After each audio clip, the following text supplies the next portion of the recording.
ये ECO 402 की short lecture series की वीडियो है। कंप्लीट सीरीज इस चैनल के ऊपर अपलोड की जा रही है और आज की वीडियो के अंदर आपको लेसन नंबर 20 करवाया जा रहा है, जिसके मेन पॉइंट्स आपको करवाए जा रहे हैं। सो थ्योरी ऑफ कॉस्ट कंटिन्यू है इस लेसन के अंदर और इसमें सबसे पहले है cost in the long run.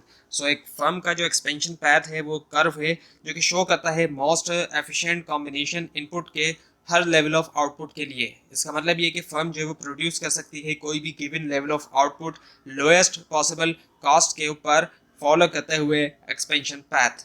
उसके बाद है long versus short run cost curve. So short run cost curve जो है वो ड्रॉ किए जाते हैं अजम्पशन के अंडर के फर्म जो है उसके पास एटलीस्ट वन फिक्स इनपुट है, जबकि लॉन्ग रन कॉस्ट कर्व जो है वो ड्रॉ किए जाते हैं अजम्पशन के अंडर के तमाम जो इनपुट हैं वो वेरिएबल है। सो शॉर्ट रन के अंदर क्या है, एटलीस्ट वन फिक्स इनपुट, जबकि लॉन्ग रन में तमाम इनपुट वेरिएबल हैं।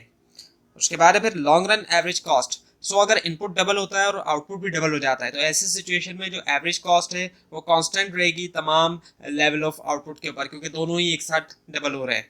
लेकिन इनपुट डबल हुआ, आउटपुट डबल से भी ज़्यादा हो गया, तो ऐसे सिचुएशन में एवरेज कॉस्ट जो है वो गिर जाएगी तमाम जो लेवल ऑफ आउटपुट है। और अगर इनपुट डबल हो गया लेकिन आउटपुट डबल नहीं हुआ, उससे कम रहा, तो ऐसे सिचुएशन में एवरेज कॉस्ट जो है वो फिर उसमें इजाफा होगा आउटपुट के साथ। सो लॉन्ग रन के अंदर फर्म जो है वो एक्सपीरियंस करती है या तो इंक्रीजिंग रिटर्न टू स्केल या फिर डिक्रीजिंग रिटर्न टू स्केल। इसी वजह से लॉन्ग रन एवरेज कॉस्ट जो है वो यू शेप है।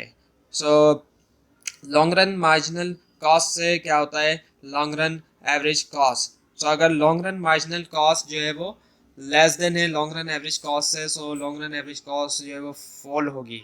और अगर लॉन्ग रन मार्जिनल कॉस्ट ज़्यादा है लॉन्ग रन एवरेज कॉस्ट से, सो वो राइज होगी। सो ये दोनों बराबर होते हैं जहाँ पर मिनिमम होता है LSC का।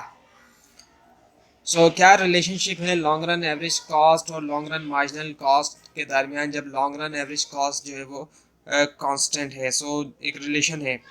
सो जब लॉन्ग रन एवरेज कॉस्ट जो है वो कांस्टेंट है, so long run marginal cost जो है वो बराबर है लॉन्ग रन एवरेज कॉस्ट के। So now the economies and diseconomies of scale.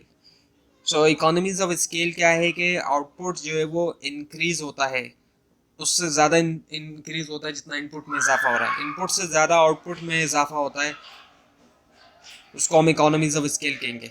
यानी कि इनपुट के अंदर इजाफा इतना नहीं हो रहा जितना आउटपुट में इजाफा हो रहा है इकोनॉमीज ऑफ स्केल के अंदर। और जो डिस इकोनॉमीज ऑफ स्केल है वो इसका एक तरह से उलट है कि आउटपुट के अंदर जो इजाफा हो रहा है वो कम हो रहा है इनपुट के मुकाबले में। सो इनपुट ज़्यादा डाला जा रहा है लेकिन जो आउटपुट है वो कम निकल रहा है, इसको हम कहते हैं डिस इकोनॉमीज ऑफ स्केल। सो उसके बाद है कि फिर what is the firms long run average long run cost curve. So firm जो है वो एडजस्ट कर सकती है स्केल डिफरेंट आउटपुट के लिए लॉन्ग रन में। लॉन्ग रन कॉस्ट कर्व जो है वो मिनिमम कॉस्ट है किसी भी आउटपुट लेवल के लिए, रिप्रेजेंट करता है जो डार्क ब्लू पोर्शन होता है short run average cost curve का। सो अंडरस्टैंड करते हुए इन लॉन्ग रन के कॉस्ट डायनेमिक्स को हेल्प अंडरस्टैंड करना in long run cost dynamic को हेल्प करता है बिजनेस को कि वो करें इन्फॉर्म डिसीजन स्केलिंग के बारे में और ऑप्टिमाइज करना उनके जो ऑपरेशंस हैं। तो ये थी आज की वीडियो। आपको अगर इस बारे में कोई क्वेश्चन है, खासतौर पर इसमें कोई मिस्टेक दिखाई तो ज़रूर हाईलाइट कीजिए और इस पूरी सीरीज़ को देखने के लिए इस चैनल को सब्सक्राइब कीजिए, बेल आइकन के पर क्लिक कीजिए। Thanks for watching this video and best of luck for your exams.